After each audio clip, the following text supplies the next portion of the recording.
আমরা এখন কালুগা অঞ্চলে ওসরগিনো গ্রামের পাশে অবস্থান করছি।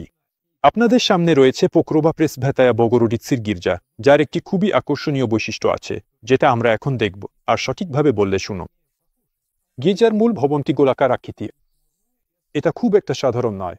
সাধারণত আমাদের এখানে গির্জাগুলো চতুর্ভুজাকৃতির হয়, কিন্তু এটি গোলাকার। চলুন আমরা ভেতরে যাই। আপনারা কি ইতিমধ্যে অনুভব করছেন? আমি যখন কথা বলছি, দেখুন এখানে কেমন প্রতিধ্বনি হচ্ছে, কতটা শক্তিশালী এই প্রতিধ্বনি। এমনকি শুধু হাঁটলেই মাটির মেঝেতে হাঁটার শব্দও শোনা যায়। এটা টাইলস নয়, এটা কেবল বালি, এখানে শুধু মাটি ছড়ানো আছে। তবুও শব্দ কতটা প্রতিফলিত হয়। এখানকার অ্যাকুস্টিক্স এক কথায় অসাধারণ। এমনকি এই গর্তগুলো বেদি নেই, কাচ নেই, যার মধ্য দিয়ে শব্দ চলাচল করে, এই বিশাল গর্ত এসব থাকা সত্ত্বেও। তবুও এখানকার অ্যাকুস্টিক্স দারুণ। এখানে এমনকি ফিসফিস করেও কথা বলা যায় না, সবকিছু শোনা যাবে।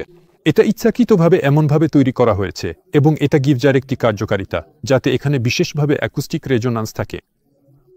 স্থপতি ও নির্মাতা এই ভবনটি নির্মাণ করেছিলেন শুরু থেকেই এই হিসেব করে যে এই গোলাকৃতি কক্ষেই থাকবে অসাধারণ অ্যাকুস্টিক্স। অর্থাৎ এটি একটি নির্দিষ্ট স্থাপনা, নির্দিষ্ট এবং একেবারে বাস্তবিক উদ্দেশ্য নিয়ে। এখানে শব্দ তৈরি করা হতো, এখানে ইকো তৈরি করা হতো।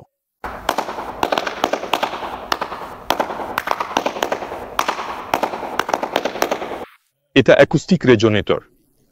ও, একেবারে গায়ে কাটা দেয়।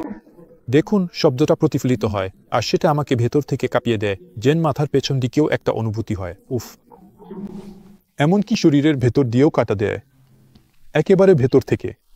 আমাদের পূর্বপুরুষরা, দেখুন, তারা শব্দের পদার্থবিদ্যা খুব ভালো জানতেন।